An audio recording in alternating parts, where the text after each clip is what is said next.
नमस्कार किसान भाइयों, देसी पोल्ट्री फार्मिंग में आप सभी का स्वागत है। देसी पोल्ट्री फार्मिंग की प्रॉफिटेबल शुरुआत होती है ब्रूडिंग से। तो आज हम ब्रूडिंग कंसेप्ट के बारे में विस्तार से जानेंगे। देसी मुर्गी पालन अगर फ़ायदेमंद करना है तो हमें एक दिन के चूज़े लेकर आते हैं, तो वहीं से हमारे फ़ायदेमंद देसी मुर्गी पालन की शुरुआत होती है। और पहला काम हमें करना होता है वह ब्रूडिंग का। एक दिन से लेके पहले 20 दिनों में ब्रूडिंग अगर अच्छी होती है तो हमें इसके रिज़ल्ट जो है पोल्ट्री की ग्रोथ में दिखते हैं और इसी का इफ़ेक्ट मार्केटिंग के ऊपर भी दिखता है।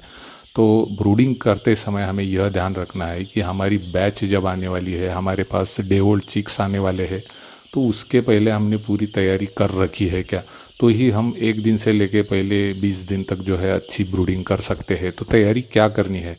सबसे पहले जो तैयारी रहती है वह एक दिन के चूज़ों को जो हमें टेम्परेचर देना है, वह टेम्परेचर के लिए हमने ब्रूडर लगाया है, इलेक्ट्रिक बल्ब लगाया है, इसकी व्यवस्था हमने कर रखी है क्या, यह हमें देखना ज़रूरी है। तो अगर हम अच्छा मुर्गी पालन कर रहे, बड़े पैमाने पे मुर्गी पालन कर रहे हैं, तो हमारे पास ब्रूडर होना ही होना है। आपके पास अगर ब्रूडर नहीं है तो आप ब्रूडर घर पे भी बना सकते हैं, इलेक्ट्रिक बल्ब लेके उसका ब्रूडर आप इजीली बना सकते हैं। तो फर्स्ट डे पे आप सभी को पता होना चाहिए कि एक दिन के चूज़ों को 35 डिग्री सेल्सियस टेम्परेचर लगता है और हर 2 दिन के बाद हमें यह जो है 2-2 डिग्री सेल्सियस कम करना है। 2 से 3 दिन हो गए कि हमको, जैसे कि पहले दिन पे हमने 35 डिग्री सेल्सियस रखा है, तो उसके बाद 2-3 दिन के बाद हमें 2 डिग्री सेल्सियस यानी 35 का 33 हो जाएगा। तो यह हमें ब्रूडिंग के बारे में ध्यान रखना ज़रूरी है।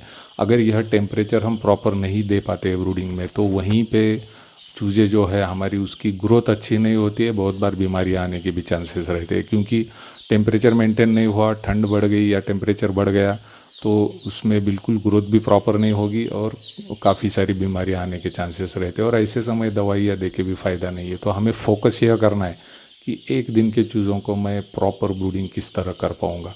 दूसरी महत्वपूर्ण बात होती है ब्रूडिंग की के लिए जगह देने की। तो आप यह ध्यान रखिए कि आपके पास अगर 100 चूज़े हैं, तो उनके लिए ब्रूडिंग स्पेस आपको कम से कम 10 फीट का सर्कल बना के देना ज़रूरी है। यह जगह थोड़ी कम ज़्यादा हो सकती है, लेकिन एक एवरेज देखा जाए तो आप सर्कल ऐसा बनाए कि उसके अंदर की जो लेंथ है, इसे डायमीटर बोलेंगे हम, वह 10 फीट की होनी ज़रूरी है। तो ऐसा सर्कल बना के उसमें आप 100 चूजे छोड़ सकते हैं और वहाँ पे प्रॉपर ब्रूडिंग कर सकते हैं। तीसरी ज़रूरी बात यह है कि एक दिन के चूज़ों को हमको देखना है कि नीचे लीटर जो है वह पहले दिन हमें नहीं रखना है। पहले दिन तो हम चूज़े जो है पेपर के ऊपर रखते हैं, क्योंकि उनके पैर जो होते हैं नाजुक होते हैं। लेकिन दूसरे दिन से हमें ध्यान रखना है कि जहाँ पर ब्रूडिंग हो रही है वहाँ पर हमने लीटर मटेरियल डाला है क्या, और लीटर जो है ज़्यादातर प्रिफरेबली हम राइस हस्क यूज़ करते हैं और इसकी जगह पे आप अलग अलग भूसा जो है वह यूज़ कर सकते हैं, जिसमें लकड़ी का भूसा है या अलग भूसा है, यह यूज़ कर सकते हैं। यह ध्यान रखना है आपको कि वह चूज़े जो है उनके पैरों को वह चुभना नहीं चाहिए।